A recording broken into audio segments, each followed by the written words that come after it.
assunto agora é educação com diversão. É isso mesmo. Você, papai e mamãe, já pensou que o personagem favorito do seu filho, ele pode sim se tornar um aliado na hora de educar as crianças? Vamos saber como? Acompanhe a nossa matéria.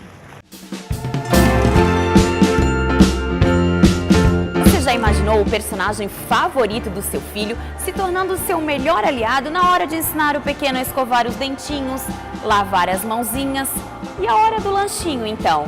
Hoje nós vamos conhecer um pouquinho mais sobre esse tema. Vamos lá?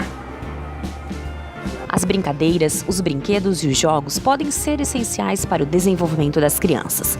Ao acrescentarem um tom lúdico no aprendizado, essas atividades trazem benefícios no aspecto físico, intelectual e social. Pois é justamente brincando que a criança começa a desenvolver sua identidade, a exercitar sua autonomia e a inaugurar a sua capacidade de socialização. E o desenho animado é aquele personagem infantil favorito do seu filho. Pode sim também se tornar uma boa ferramenta de aprendizado. Afinal, a criança aprende por modelos, copiando e criando valores. Com o passar do tempo, conforme essa criança vai desenvolvendo o entendimento dela de mundo, compreensão de valores, ela também repete, esses mesmos valores. Então, o lúdico, a linguagem que é utilizada, ela se aproxima muito da linguagem que a criança consegue entender e ela vai imitando isso e replicando esse comportamento no mundo, Então, vendo o personagem, por exemplo, que é o herói, Então, como ele combate o mal, e aplicando isso no dia a dia, até porque o contexto do desenho muitas vezes imita o contexto do dia a dia daquela criança, na família, na escola, dificuldades diversas que se tem no contexto social, e a criança vai repetindo isso, Então, assim, o próprio desenho traz valores onde que muitas vezes o bem acaba sobressaindo, vencendo o mal, e esses valores eles começam a ser introjetados naquela criança, ela entender que quando você tenta trapacear em alguma coisa você não vai se dar bem, Enfim, eles vão se desenvolvendo, desde valores de sons, de pequenos movimentos, até valores sociais e normas socioculturais. Entretanto, muitos pais temem o uso de uma alternativa que tem se tornado cada vez mais comum para estimular o desenvolvimento infantil, o desenho animado e principalmente ao tempo de exposição. O excesso é sempre prejudicial, A criança ela precisa brincar, pular, desenvolver noções corpóreas, pintar, executar coisas com as mãos, jogar bola, andar de bicicleta. Sabemos que uma das principais funções da brincadeira na rotina da criança é estimular a criatividade e a imaginação, permitindo o desenvolvimento do raciocínio de maneira mais prática e eficiente. Mas qual seria a idade ideal para a criança ficar exposta? As informações que são passadas são muito especulativas em relação a tempo, Posso falar a respeito da parte psicológica. Claro que, por exemplo, assim, se você pensa no tempo de exposição, para alguém que trabalha na área de audiometria, um fono, um otorrino, eles vão checar muito a questão do volume, a exposição desse som, por quanto tempo, a mesma coisa um oftalmo. Quanto à parte psicológica, é sim uma questão de bom senso no tempo que você vai expor uma criança. Por quê?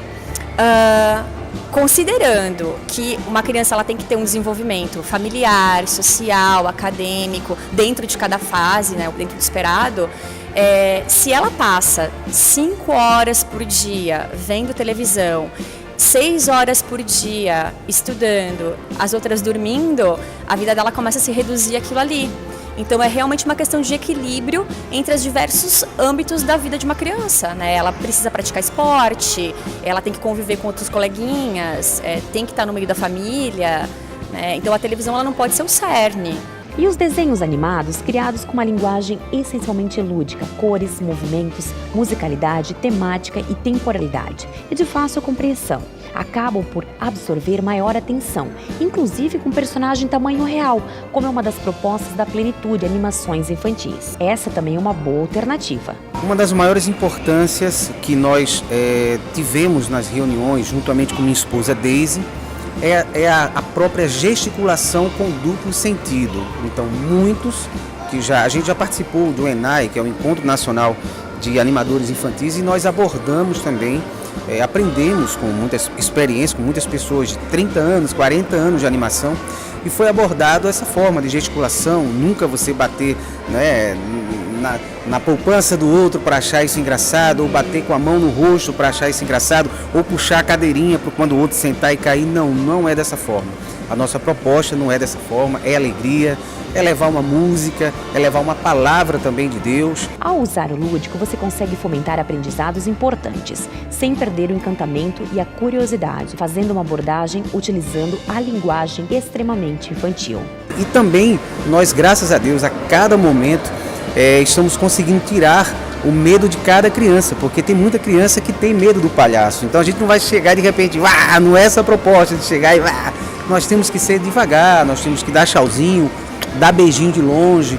Então tudo isso também foi uma proposta pensada para nós não confrontarmos com o pensamento da criança. A criança não merece ser confrontada com medo, ela merece ser abraçada, ser felizarda com o aniversário dela, com os convidados dela também, não só aniversariante, mas também o convidado, e essa é a nossa proposta. E você, usa o desenho animado como alternativa de desenvolvimento infantil?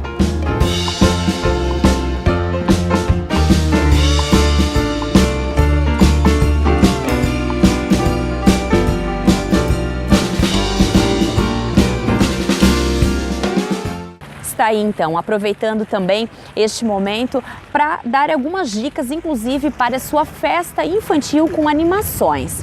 A Plenitude Animações Infantis trabalha com diversos tipos de personagens. No nosso próximo programa, nós vamos trazer uma matéria bem legal falando sobre esses personagens e todo o trabalho que é desenvolvido através da Plenitude Animações Infantis. E é o seguinte, as redes sociais da Plenitude no Instagram é @plenitudeanimações, tudo junto. Já no Facebook, Plenitude Animações Infantis.